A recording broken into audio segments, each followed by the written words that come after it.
Hello दोस्तों, स्वागत करते हैं उसके बीच में आपके अपने चैनल स्टडी मिरर पर। दोस्तों बात करें 12,091 शिक्षक भर्ती यानी कि 72,825 शिक्षक भर्ती का ऑर्डर अपलोड हो चुका है। केस हारने की असली वजह क्या रही, ऑर्डर पर विस्तृत चर्चा करेंगे। आखिर क्या रीजंस रहे, क्या चीज़ें हुई, सबको डिस्कस करेंगे इस वीडियो माध्यम से। तो वीडियो बिना स्किप करते बने रहिए मेरे साथ आपके अपने चैनल स्टडी मिरर पर। जो लोग चैनल पर नए हैं तो प्लीज़ चैनल को लाइक करें, शेयर करें, सब्सक्राइब करें, साथ में बेल आइकन दबाना भूलें ताकि मेरे वीडियो नोटिफिकेशन आप तक पहुँच रहे। आइए शुरू करते हैं। जैसे दोस्तों देख सकते हैं रिजर्व आदेश आपके सामने। स्पेशल अपील 108/2024 अपीलांश सेक्रेटरी बेसिक शिक्षा परिषद की तरफ से याचिका डाली गई थी। और यहाँ पर देख सकते हैं जो भी इससे कनेक्टेड मैटर्स हैं और काउंसिल ऑफ रिस्पोंडेंट और जो भी हैं आपके सामने एक लंबी लिस्ट आप देख सकते हैं। और देख सकते हैं कई सारी याचिकाएँ इससे कनेक्टेड हैं। और यहाँ पर जो चीज़ें देखी गई, यहाँ पर जजमेंट का जिक्र किया गया जिसमें सिंगल बेंच का जो आदेश था 12/1/2024 को आया था, जिसमें आप सभी लोग देख सकते हैं अपॉइंटमेंट टीचर 12,091 की लिस्ट को लेकर बात की गई थी और सारी चीज़ें थी। और जो भी चीज़ें इसके आधार पर विज्ञापन नियुक्ति की जो बात की गई थी, आर्टिकल 21A का देखिए आप जिक्र जरूर होता है अगर बेसिक से रिलेटेड बात है, जहाँ पर 6 to 14 ईयर्स की बात कही जाती है। हमेशा फंडामेंटल राइट्स हैं और राइट टू एजुकेशन एक्ट के तहत, कंपलसरी एजुकेशन के तहत, ये RTE के तहत था। ठीक है, अब इसके जो सबसे मेन कारण थे उस पर हम लोग सीधा स्पष्ट आते हैं। ये 71 पेज का जजमेंट है और इस पर हम लोग बहुत ज़्यादा नहीं देखते हैं। सामने पॉइंट नंबर 19 जहाँ से हम मेन चीज़ों को देख रहे हैं। पॉइंट नंबर 19 में अगर हम जल्दी समझें क्योंकि टाइम नहीं है ज़्यादा। अवमानना आदेश के पैरा 12-13 में सर्वोच्च न्यायालय ने 12,091 अभ्यर्थियों के मामले में स्पष्ट रूप से खारिज कर दिया है। यह देखते हुए कि अवमानना याचिका में या अन्यथा आरोपित सर्वोच्च न्यायालय के किसी भी आदेश का उल्लंघन नहीं हुआ है, इस पर विशिष्ट निष्कर्ष वाले निर्णय में पैरा 12 को फिर से प्रस्तुत किया गया है। इन प्रस्तुतियों को हम इस न्यायालय द्वारा पारित विभिन्न अंतरिम आदेशों के दिनांक 25/7/2017 के निर्णय और अंतिम आदेश के अनुसरण में राज्य सरकार द्वारा की गई प्रक्रिया को कुछ भी गलत नहीं देखते हैं। ठीक है, हम बताया कि जो 25/7/2017 के निर्णय के आधार पर जो राज्य सरकार ने जो भी प्रक्रिया की उसमें से कुछ भी गलत नहीं पाया जा रहा है। तथ्य है कि 12,091 उम्मीदवारों में से केवल कुछ का ही चयन किया जा सकता है। शेष उम्मीदवारों का चयन न किए जाने का कारण अक्टूबर 2016 से रिकॉर्ड का हिस्सा थे। किसी मामले में राज्य द्वारा दायर याचिका भी स्पष्ट है, प्रतिक्रिया स्पष्ट है। परिस्थितियों की समग्रता में हमारे विचार में इस न्यायालय द्वारा पारित किसी भी आदेश का उल्लंघन नहीं हुआ है, जैसा कि अवमानना याचिकाओं में अन्यथा आरोपित किया गया है। पॉइंट नंबर 100 में लिखा हुआ है मामले में दायर याचिका समीक्षा यानी कि रिव्यू पिटीशन 8/5/2021 को खारिज कर दी गई। इसलिए ठीक है, जो भी रिव्यू पिटीशन डाली गई थी सर्वोच्च न्यायालय में उसको भी खारिज किया। क्या ये कहते हुए कि न्यायालय में 13/12/2019 के न्यायालय के निर्णय के सर्वोच्च न्यायालय द्वारा कुछ भी देखा गया है उसके विपरीत निष्कर्ष पर पहुँचना कठिन होगा। पॉइंट नंबर 101 में रिट याचिका में डायरी नंबर 199/25 दिनांक 27/9/2023 में सर्वोच्च न्यायालय द्वारा पारित आदेश के कारण रिट याचिका विचार किया गया है और 12,091 शॉर्टलिस्ट किए गए उम्मीदवारों की शिकायतें कि हमारे द्वारा योग्यता के आधार की पर जांच की गई है और हमने पाया कि ऊपर दर्ज कारणों पर उनका मामला किसी भी योग्यता से रहित है।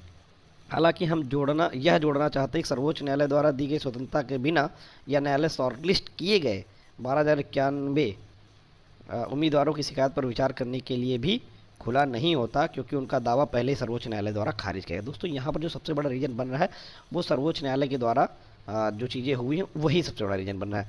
पॉइंट नंबर 102 में दिखाते हैं कि हम पाते हैं यद्यपि विद्वान एकल न्यायाधीश 27/9/2023 में सर्वोच्च न्यायालय द्वारा पारित आदेश पर भरोसा किया है, लेकिन सर्वोच्च न्यायालय द्वारा इस मुद्दे पर किए गए पिछले निर्णय की ओर न्यायालय का ध्यान आकर्षित नहीं किया गया।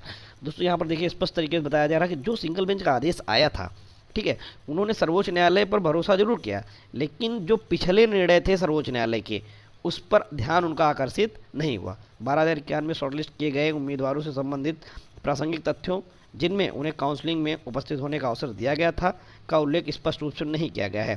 सर्वोच्च न्यायालय के आदेशों के अनुसार 12/10/2016 को काउंसलिंग आयोजित करने से संबंधित पहलू एक विद्वान एकल न्यायाधीश द्वारा कोई निश्चित निर्णय नहीं दिया गया है। इस तथ्य को नजरअंदाज किया गया कि इस संबंध में रिट याचिकाएं में दलीलें पूरी तरह से अस्पष्ट हैं। अवमानना मामले का फैसला करते समय माननीय सर्वोच्च न्यायालय द्वारा इस पहलू पर निर्णय को पूरी तरह से विचार से हटा दिया गया है। इसके अलावा उचित उपचार प्राप्त करने के लिए उच्च न्यायालय के संपर्क करने की सर्वोच्च न्यायालय द्वारा दी गई स्वतंत्रता इसके विपरीत पिछले बाध्यकारी निर्णय के बावजूद राहत प्रदान करने में उच्च न्यायालय को निर्देश के रूप में नहीं समझा जाता। इस तथ्य को यह भी ध्यान में नहीं रखा गया कि उम्मीदवारों ने कतई जिला आवेदन किया था और 12,000 की इनमें सूची किसी विशेष जिले के लिए विशिष्ट नहीं थी।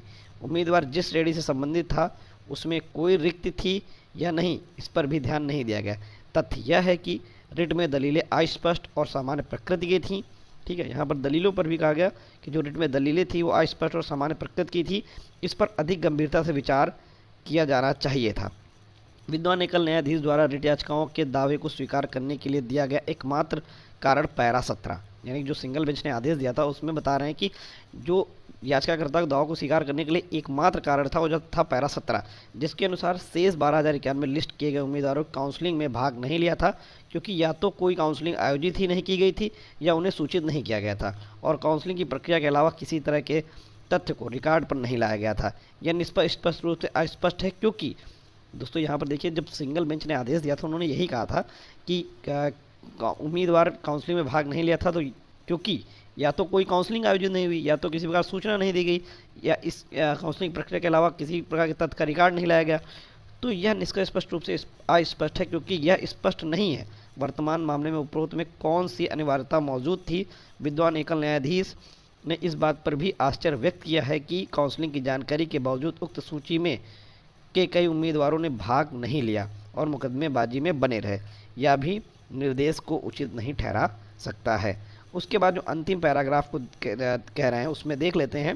पॉइंट नंबर 118, इस मामले में भर्ती 2011 में शुरू की गई थी और विवाद का निपटारा अंततः सुप्रीम कोर्ट के 2017 में किया था। अंतिम निर्णय में सुप्रीम कोर्ट ने केवल कोर्ट के अंतरिम आदेशों के तहत दी गई नियुक्तियों को संरक्षित किया। बचे हुए 12,091 में शॉर्टलिस्ट किए गए उम्मीदवारों के कहने पर सुप्रीम कोर्ट के सम्मत दायर अवमानना याचिकाओं को भी 2019 में खारिज कर दिया गया।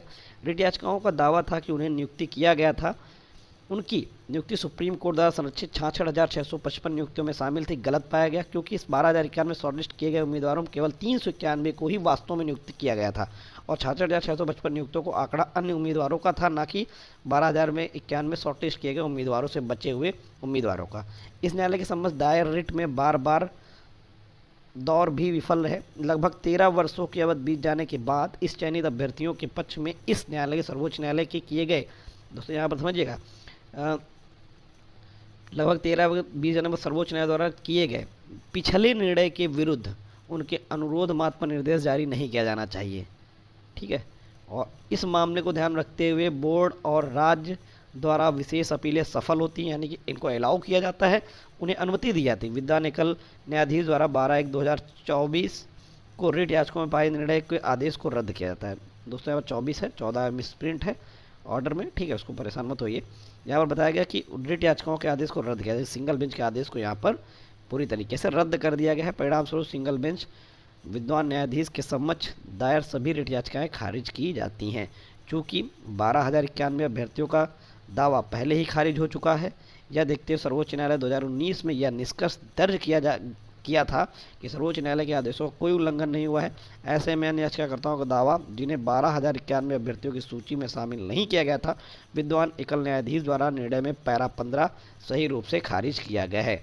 ऐसे उम्मीदवार द्वारा दायर विशेष अपीलें 12,091 उम्मीदवारों का हिस्सा नहीं है और विचाराधीन भी नहीं है। आप देख सकते हैं यहाँ पर जो सिंगल बेंच का आदेश है उसे सेट ए साइड कर दिया गया, 12/1/2024 के जजमेंट को सेट ए साइड कर दिया गया है और जो भी याचिकाएं उनको डिसमिस कर दिया गया है। तो यहाँ पर 12,091 का जो अस्तित्व था वो आज ख़त्म हो गया है। अब इसका जो अंतिम रास्ता है वो है सुप्रीम कोर्ट, वहाँ से जो भी चीज़ें निकलेंगी वो आपको बताया जाएगा। हालांकि ऑर्डर 71 पेज का, अभी मैंने मेन चीज़ें आपको देखी हैं वो बता दी हैं। अभी क्या क्या चीज़ें निकल सकती हैं, आगे रास्ते क्या खुल सकते हैं, आगे क्या सुप्रीम कोर्ट से कुछ हो सकता है, चीज़ें कैसे बनेंगी, वो सारी चीज़ें मैं आपको फिर से बताऊँगा अगले वीडियो में कल तक। Thank you for